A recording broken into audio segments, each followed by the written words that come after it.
Hello everyone, I am Abhilasham, working as Assistant Professor at Department of Mechanical Engineering, Maharaja Institute of Technology, Mysuru. So in this session, I will be handling with respect to the design laboratory which comes under the 7th semester, and in today's session, we will be learning with respect to the experiment of the balancing of rotating masses. So this balancing of rotating masses, you have already understood the concepts in the 5th semester subject of the dynamics of machines. We had a module of balancing of rotating and reciprocating masses, whereas there you understood what is balancing, the different conditions in which the balancing can be established for the rotating as well as reciprocating masses. So there you have solved only the numerical problems, whereas in this laboratory session we will be solving the problem and we will be seeing how the experiment or how the balance is established in the actual condition. So to begin with, so what is the balancing or why it is essential to have a balanced system? See, nowadays the high speed engines or the machines are a common phenomenon, is it not? So that machines which consisting of rotating and the reciprocating masses are to be completely balanced. So are to be completely balanced. If they are not balanced, they will set up the dynamic forces, or the unbalanced masses which are present will cause us the dynamic forces. So this dynamic forces will exert the load on the system as well as it induces the stresses on the component. So it has to be completely eliminated. If they are not taken care properly, they will induce the vibration on the shaft or the members, which will lead for the noise, wear and the failure of the component. So to begin with the experiment, let us get familiarized with the basic of the balancing of rotating masses. What is the balancing? Imagine you have a shaft and it carries an unbalanced mass on its surface. This shaft is rotating. So this unbalanced mass will tries to introduce a centrifugal force that causes for the bending of the shaft.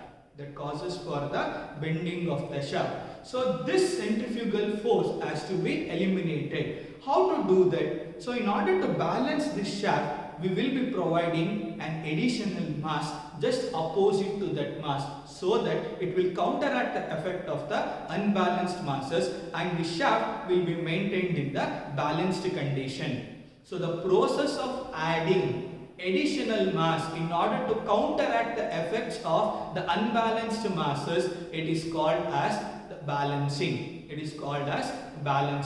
In balancing, there are two different conditions that exist. One is a static balancing, the other one is dynamic balancing. What is static balancing?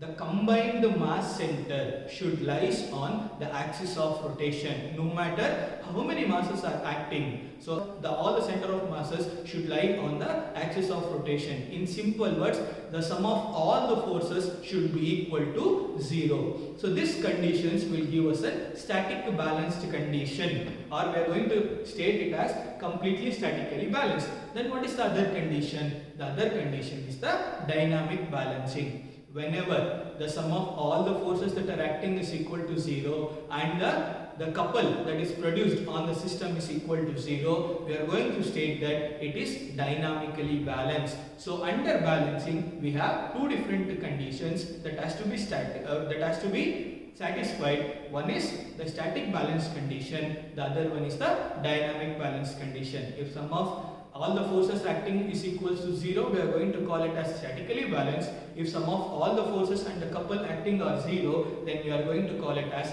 dynamically balanced.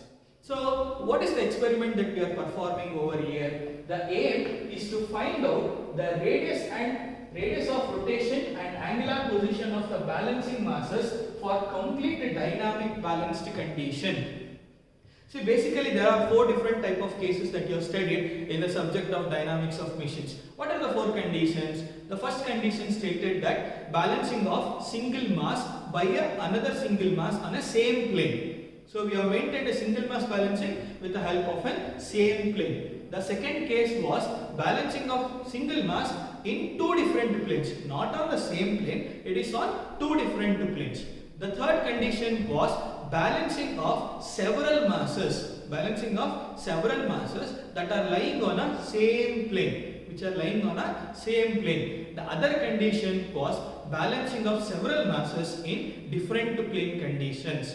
So the problem that I am taking today is balancing of several masses in different planes. So for that condition, what are the things that we are calculating? We are calculating the radius of rotation for the balanced mass along with its angular position.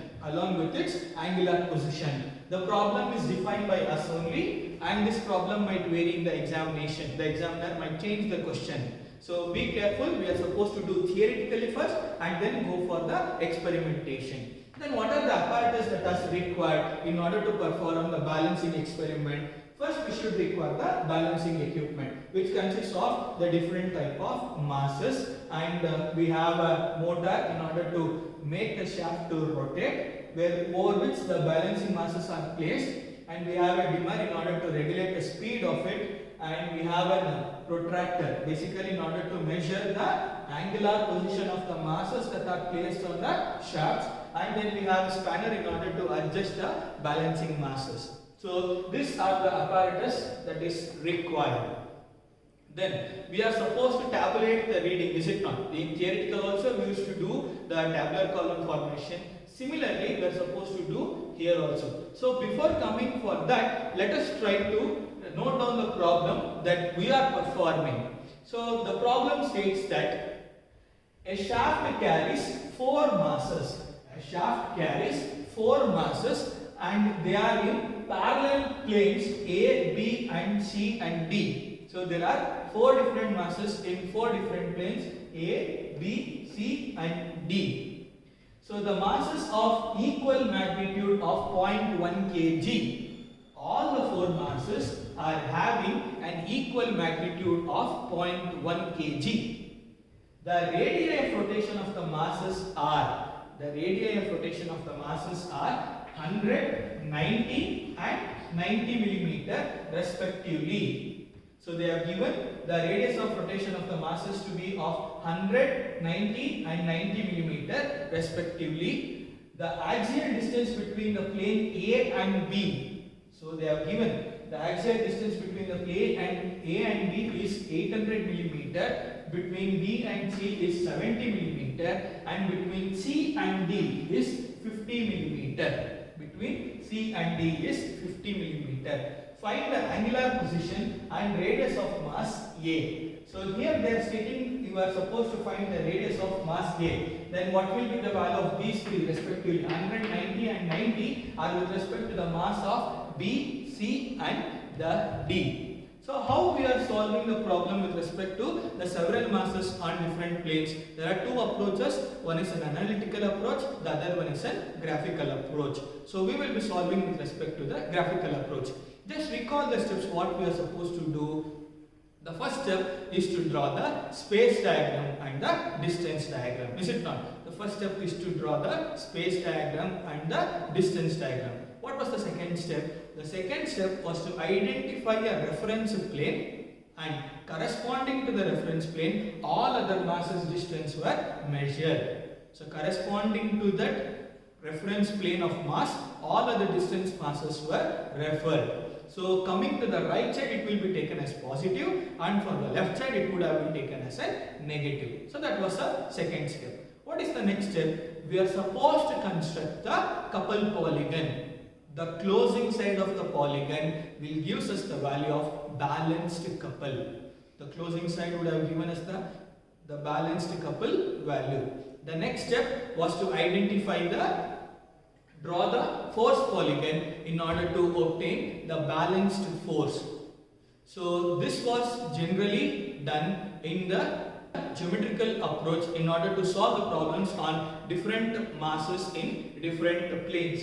So we used to tabulate a reading. So before that, let us try to write down the sketch for the given condition, that is the distance diagram. I cannot write the space diagram here because I don't know the angular position of any masses. So I am supposed to write the distance diagram first. How to draw the distance diagram? First let us indicate the shaft.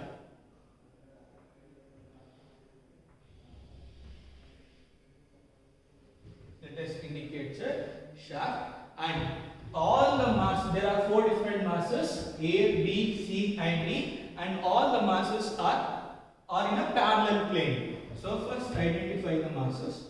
So let this be mass A, mass B, mass C, and we have mass D. So we have parallel planes, masses. So let us write down that. So this is mass A, mass B, mass C and mass D in the planes A, B, C and D. So the first data has been noted down. What is the first data? 4 masses in parallel planes A, B, C, D. The masses are of equal magnitude and they have given the distance between the each masses that we are supposed to note down. So what is the distance? The axial distance between planes A and B is 800 millimeter. So the distance between A and D is 800 millimeter. Is 800 millimeter. Between B and C is 70 millimeter. So between B and C is 70 millimeter. This is 80 millimeter. Between C and D is 70 millimeter. Between C and D is 50 millimeter. Between C and D is 50 millimeter. So 80 millimeter, 70 millimeter and 50 millimeter are the axial distance between the planes AB, BC and CD. Now let us try to formulate the tabular column. So what are the things the tabular column consists of? It will be having a plane. The first thing is plane, and we remember we are always supposed to read from left to right. The right side to the plane or the reference plane that we take will be the positive value. For the left side it will be the negative value. So the planes are A, B, C and D. So we have identified the planes. The second will be the mass. So mass in terms of kg. They have given the mass equal magnitude of 0.1 kg. All the masses are having the same value, 0.1, 0.1, 0.1 and 0.1. We are supposed to identify the radius of the mass A, so it is considered as RA, whereas for other three, they have given the radius value. They have given the radius value which is 100, 90 and 90 millimeter that we have written down. So 100, 90 and 90 millimeter.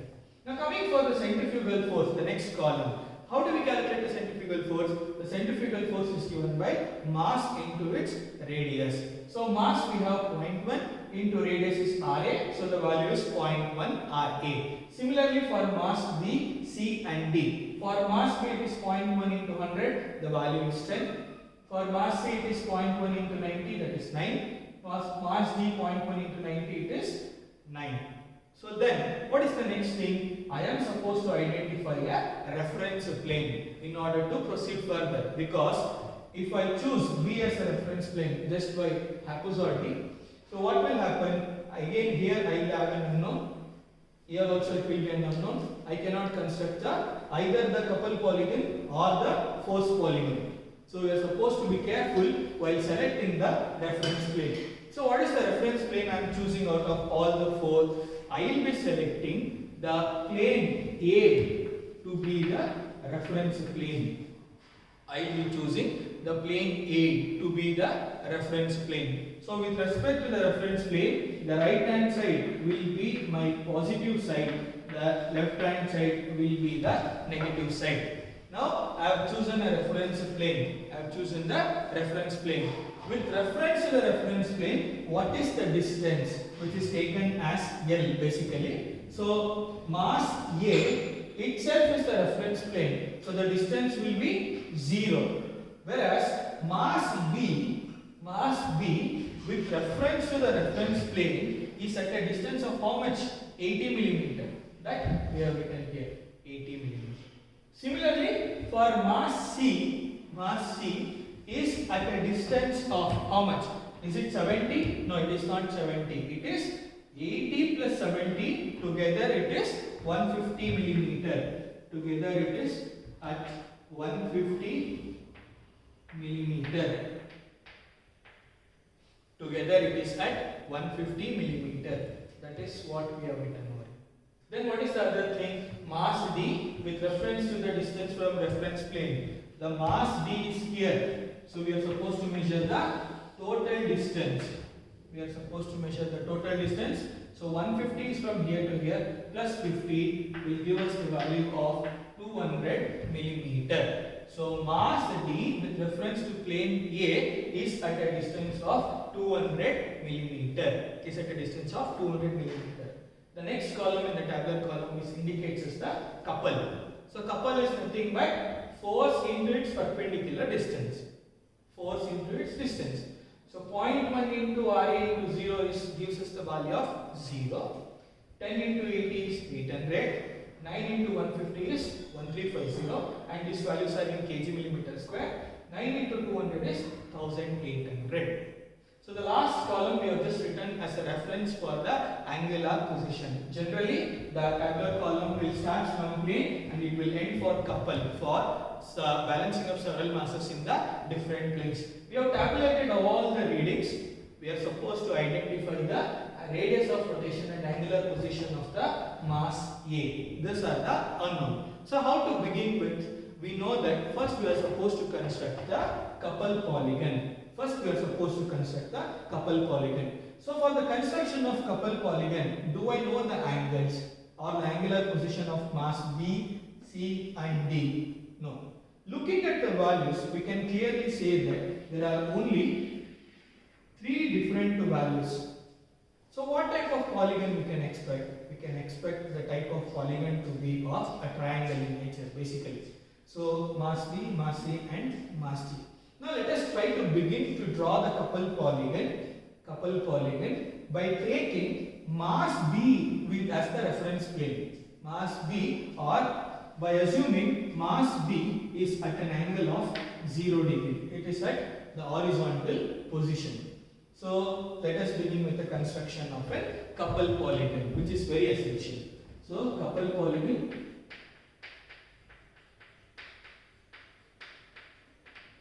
Before drawing, we should know the scale because the value is 800. So we are supposed to reduce the scale. What is the scale that I am taking? So I am taking scale 1 centimeter is equals to, let us take 100 kg millimeter square.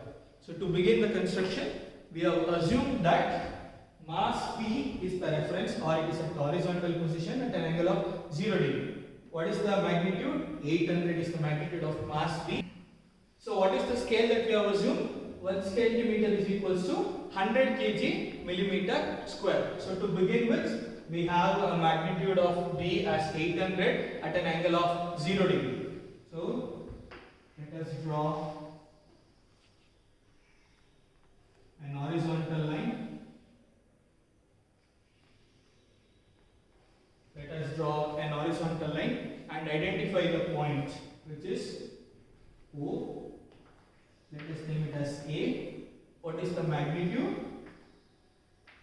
800 kg millimeter square. This is with reference to the mass B.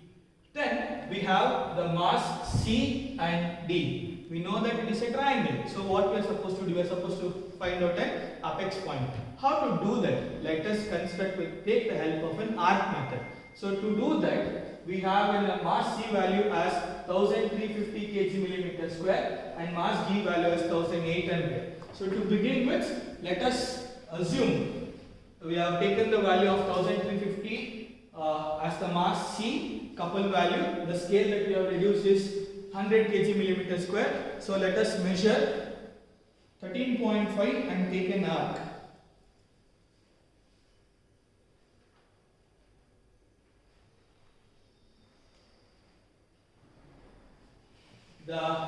From the point A, for the mass C, cut an arc. We don't know the angle, we have just cut an arc. So what is the next mass? The next mass is 1800. The scale that we have taken is 1 centimeter equals 100 kg millimeter square. So measure in the scale. 1800 is 18 centimeter because 1 centimeter equals 100 kg millimeter square. So it has to be a triangle. So from the closing side, that is from the point O, cut an arc. Cut an arc. So these two have intersect at the point by representing the mass C and D. So I am just joining that.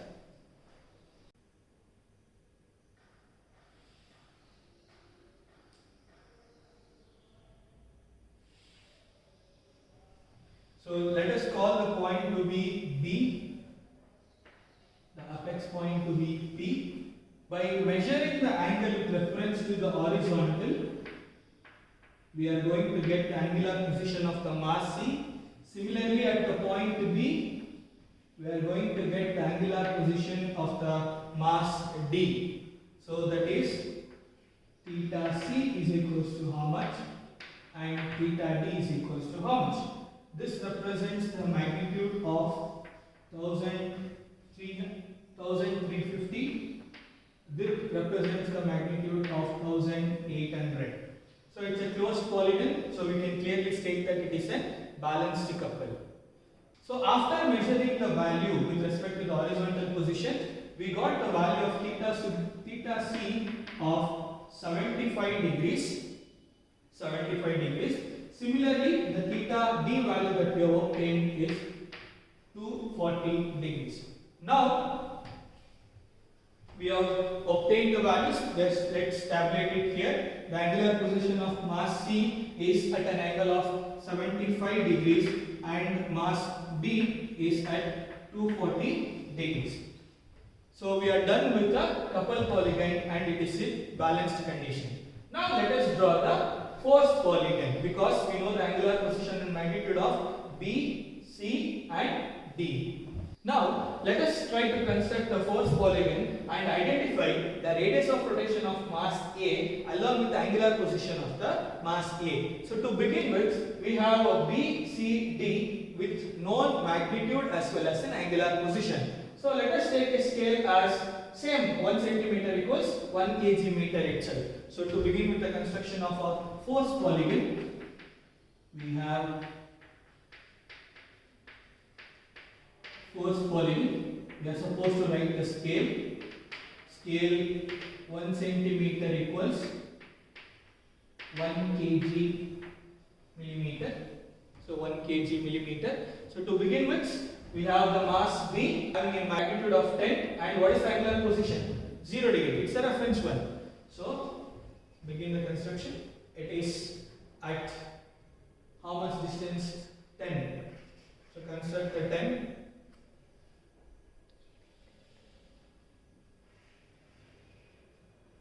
Which is indicating O, A having a magnitude of 10 at an angle of 0 degree. What is the next mass? The next mass is mass C having a magnitude of 9 and the angular position is 75 degrees and the angular position is 75 degree. Approximately, let me draw that.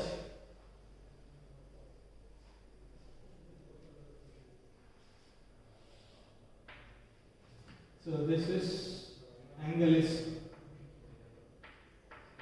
75 degrees having a magnitude of 9. This is with respect to the mass C. Similarly, with respect to mass D, we have a magnitude of 9 and its angular position is at 240 degrees and its angular position is at 240 degree. Draw an horizontal line and take the reference of this line in order to draw the 240 degrees.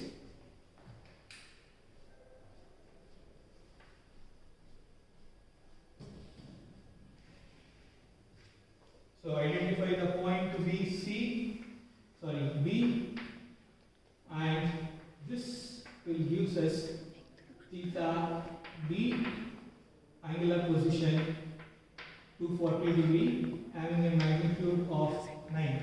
So is it closed polygon? No, it is not a closed polygon. So the closing side will gives us this value of 0.1 RA, which gives us the value of radius of rotation of A as well as the angular position of the mass A. So now let us identify that the closing position. This is the point C. So just join these two.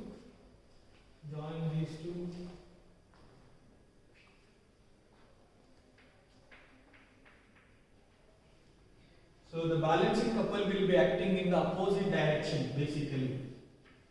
So by measuring this OC, we are going to obtain, this is having a magnitude of 0.1 RA. So by measuring the distance of OC, we are going to get the value of RA.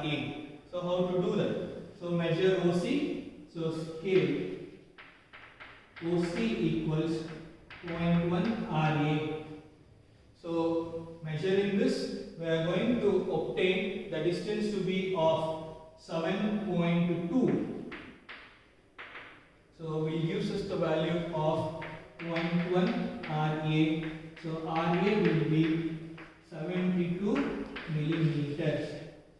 RA will be equals to 72 millimeter. What is the angular position? So angular position, we are supposed to measure from this point. So this gives us the value of a theta A, which is of 200 degrees. So theta A is equals to 200 degrees. What was our aim? Our aim was to identify the angular position and radius of rotation of the mass A, or the complete dynamic balanced mass. So which was A, and we have identified the radius of rotation, it is of 72 millimeter, and the angular position is of 200 degree. So the final step is to write down the result. In the result, we have the radius of rotation of balancing masses RA is equals to 72 millimeter, and the angular position of the balancing masses for dynamic balance is of how much? It is 200 degrees, and this was supposed to be millimeter. So it is kg into millimeter, kg millimeter. So after completing the theoretical procedure, we are supposed to now begin with the experimental method, and let us see, is this correct? What is the value that we have obtained for the unbalanced masses they have given? Is it the correct value? So let us perform the experiment. Now, after performing the theoretical calculations and calculating the value of RA and theta A, let us try to do the experiment and then see how the unbalanced masses will be present on the system and how to balance it. So to begin with the balancing of rotating masses, let us see what are the parts that are present here.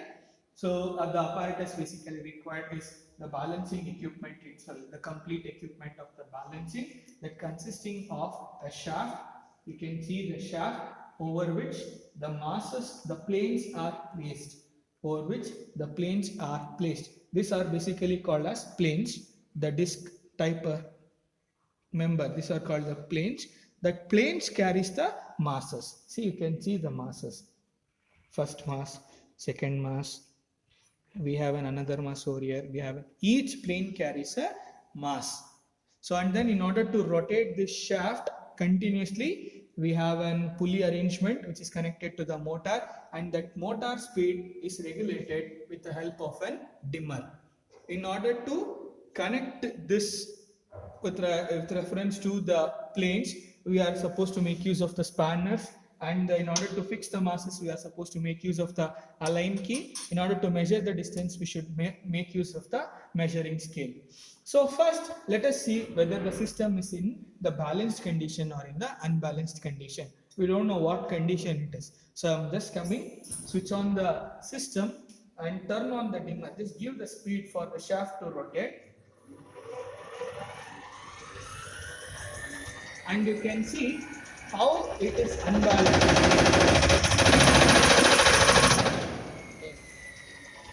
The unbalance of the system can be clearly seen here.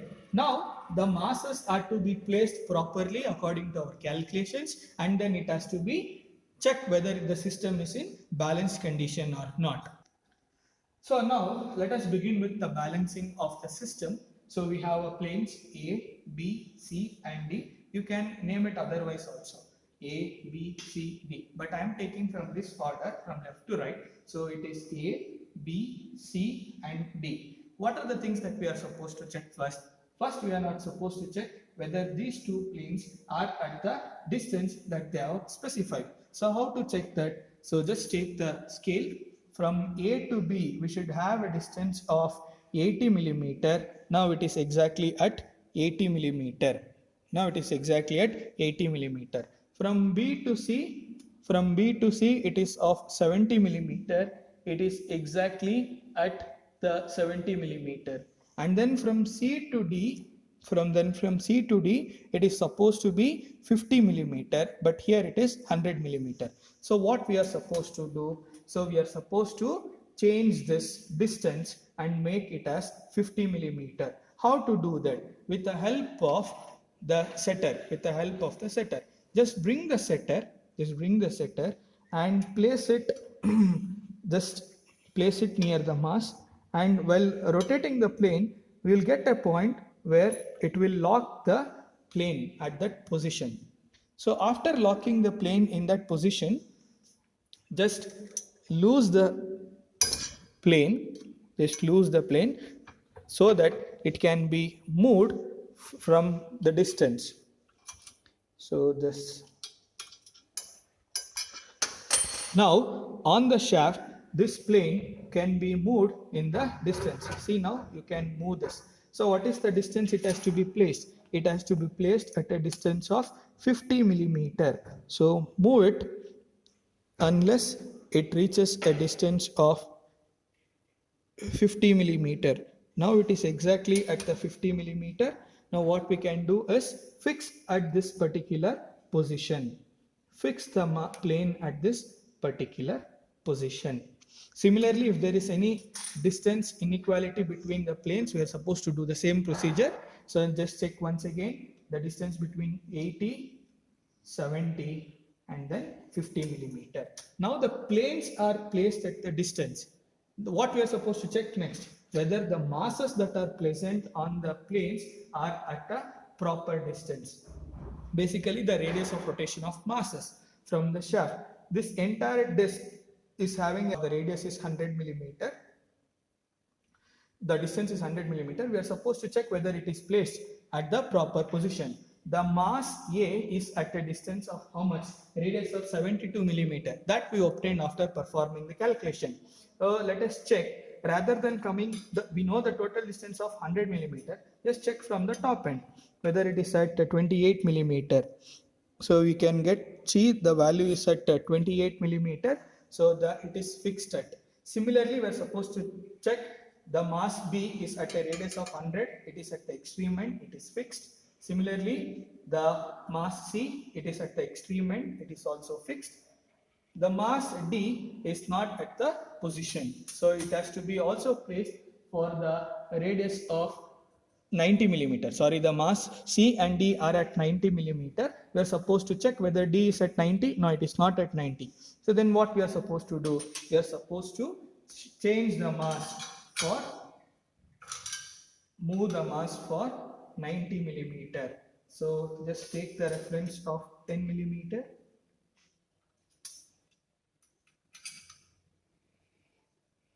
Yes, now it is at 10 millimeter. Lock the mass at that particular position. Lock the mass at that particular position. We are balancing the system. So now planes are placed at a distance that they are specified. The masses has been kept at their respective radius of rotation completely. Now what is the next? The angular position of the masses. Whether the masses are at their angular position. In order to do that, we have a protractor which is placed here, which shows us the angle in which the masses are placed corresponding to the plane that we are rotating. And this is having a least count of 1 degree. So we are supposed to check with respect to each of the masses and see whether they are placed at their respective angular position. So let us begin with the first mass. The first mass is at an angle of 60 degree, whereas it was supposed to be at an angular position of how much? 200 degree. It was supposed to be at an angular position of 200 degrees. So now how to do that? We know that we have an Allen key, the plane is fixed. So what we can do is let us release this and now it is independent of the shaft movement. Now rotate the shaft until it reaches for 200 degree, until the protractor shows the value of 200 degree. Now this mass A is at a radius of rotation of 72 millimeter and it is at the first plane and it is exactly fixed for 200 degrees. The angular position is maintained for 200 degrees.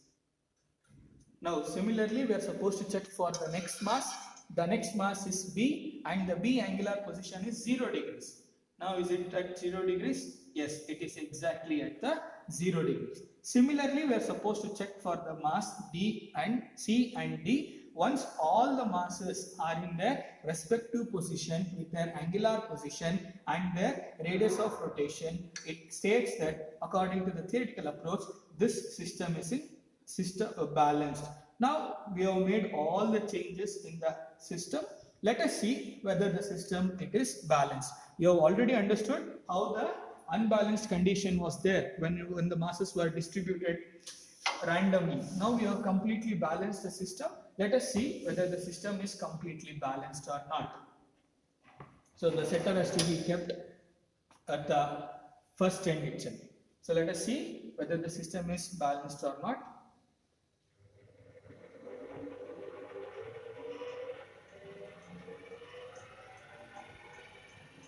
See now, we can clearly see that the system is completely balanced. Initially the mass was totally undistributed. Now the entire system is completely balanced. Then what are the Viva questions that we might expect from this? So the Viva questions that we might expect are: what is a centrifugal force? Why balancing is essential? What is the importance of balancing the systems? What are the different conditions to balance the balancing of several masses on different planes? So these are the probable Viva questions that we might accept. So this is what we are supposed to do in the experiment, where we are supposed to first do the problem with theoretical concepts and then come here, establish the unbalanced condition, so for the examiner, and then do the required method in order to change the unbalanced condition for the balanced condition, and then show the examiner that the system is completely balanced. So this concludes with respect to the balancing of rotating masses. Thank you.